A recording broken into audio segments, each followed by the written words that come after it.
coal. I suffer dreadfully and no one cares. Rubbish, Henry, snorted James. You don't work hard enough. Henry was bigger than James, but smaller than Gordon.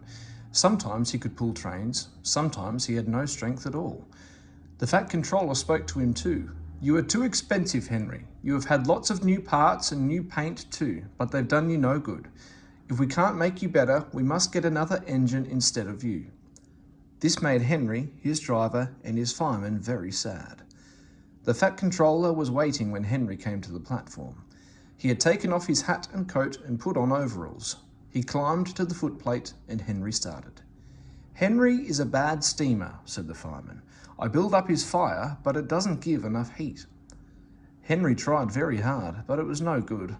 He had not enough steam and they stopped outside Edward's station.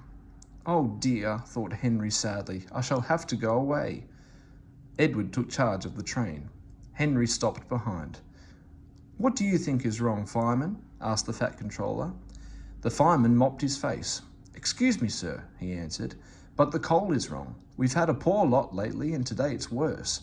The other engines can manage. They have big fireboxes. Henry's is small and can't make the heat. With Welsh coal, he'd be a different engine. It's expensive, said the Fat Controller thoughtfully, but Henry must have a fair chance. James shall go and fetch some. When the Welsh coal came, Henry's driver and fireman were excited. Now we'll show them, Henry, old fellow. They carefully oiled all his joints and polished his brass till it shone like gold. His fire had already been lit, so the fireman made it carefully. He put large lumps of coal like a wall round the outside. Then he covered the glowing middle part with smaller lumps. You're spoiling my fire, complained Henry. Wait and see, said the fireman. We'll have a roaring fire just when we want it. He was right. When Henry reached the platform, the water was boiling nicely, and he had to let off steam to show how happy he was. He made such a noise that the Fat Controller came out to see him. How are you, Henry? Pip, pip, peep, whistled Henry. I feel fine. Have you a good fire, driver? Never better, sir, and plenty of steam.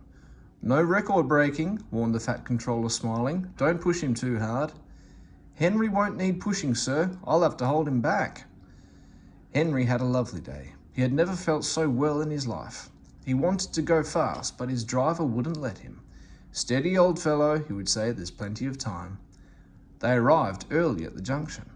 Where have you been, lazy bones? Asked Henry when Thomas puffed in. I can't wait for dawdling tank engines like you. Goodbye. Whoosh, said Thomas to Annie and Clarabelle as Henry disappeared. Have you ever seen anything like it? Both Annie and Clarabelle agreed that they never had.